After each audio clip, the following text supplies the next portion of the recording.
आणि याच जीएसटी साठी आजपासून राज्याचं 3 दिवसीय विशेष अधिवेशन आयोजित करण्यात आलंय। केंद्र सरकारनं जीएसटी विधेयक मंजूर केलेले आणि आता ते विधेयक राज्यामध्ये मंजूर करण्याचं मोठं आव्हान आहे।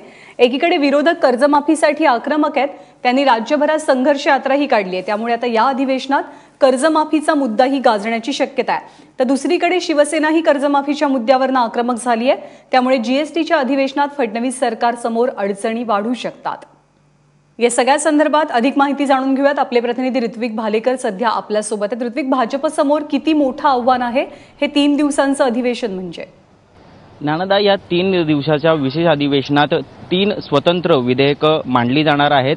यामध्ये सर्वप्रथम मनी बिल असेल, दुसरं बिल जे असणार आहे ते अत्यंत महत्त्वाचं आहे, कारण स्थानिक स्वराज्य संस्थांना करबुडीमुळे जे नुकसान होणार आहे या नुकसान भरपाईबाबतचं हे विधेयक असणार आहे, आणि तिसरं जे आहे हे कर विषयक जे फेरबदल केले जातील या विषयाचं असणार आहे। दुसऱ्या ज्या विधेयकाबाबत आपण आता उल्लेख केला, या विधेयकाला काय नेमकी तरतुदी असणार आहेत याबाबत शिवसेनेने विचारणा केली होती आणि शिवसेनेच्या मनासारखे तरतुदीत बदल करण्यात आलेले आहेत। मात्र विरोधक जे 3 टप्पे संघर्ष यात्रा पूर्ण करून आलेले आहेत ते या जीएसटी अधिवेशनात काय भूमिका घेतात याकडे सर्वांचं खरं तर लक्ष लागलेलं आहे। काल झालेल्या बैठकीत विरोधकांचा निर्णय झालेला आहे की ह्या चर्चेमध्ये कामकाजामध्ये सहभागी व्हायचं आणि भाषणांच्या माध्यमातून कर्जमाफीचा किंवा शेतकऱ्यांच्या आत्महत्येचा मुद्दा सातत्याने मांडत राहायचा आहे। मात्र काही आमदार जे आहेत यांचा या भूमिकेला आक्षेप आहे आणि म्हणूनच विरोधकांची थोडीशी संभ्रमावस्था या ठिकाणी दिसत आहे।